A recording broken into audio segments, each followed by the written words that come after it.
Greetings, Morning Manna fam. I'm delighted that you're joining me today as we continue our series on cultivating a heart for God's Word. This is the third and final Morning Manna series in our 21 days of prayer and fasting. Our focus each week has been on a different aspect of pursuing holiness.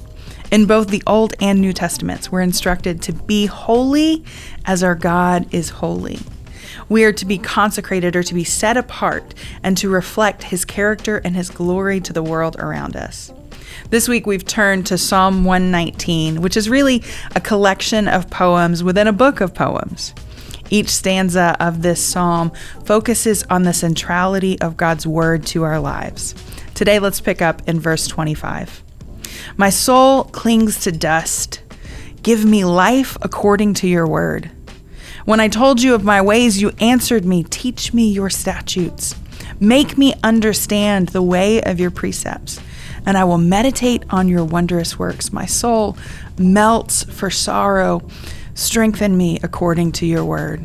Put false ways far from me and graciously teach me your law.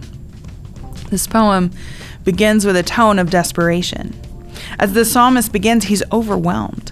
The word dust here refers to utter humiliation. Notice what he says. When I told you of my ways, you answered. That sounds like a confession of sin to me. Make me understand the standards you've set for me. My soul is grieved. Put false ways away from me. The tone and his words remind me of Romans 7, verses 15 and 16. For I do not understand my own actions, for I don't do what I want, but I do the very thing I hate. Actually, in verse 18, he goes on and says, For I know that nothing good dwells in me, that is, in my flesh.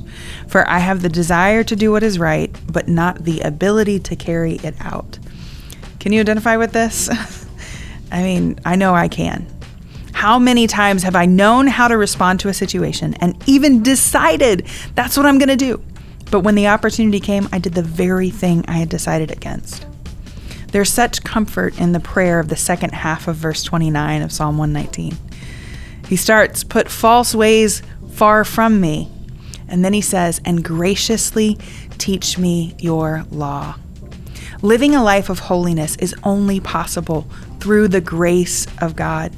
This passage begins with the picture of someone wallowing in shame, but watch how it ends in verse 32. He says, I will run in the way of your commandments when you enlarge my heart. Another way to translate this verse is, I will run in your commandments, the law and instruction you've given to me, for you set my heart free.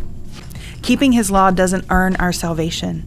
God graciously saved us and set us free from the power of sin.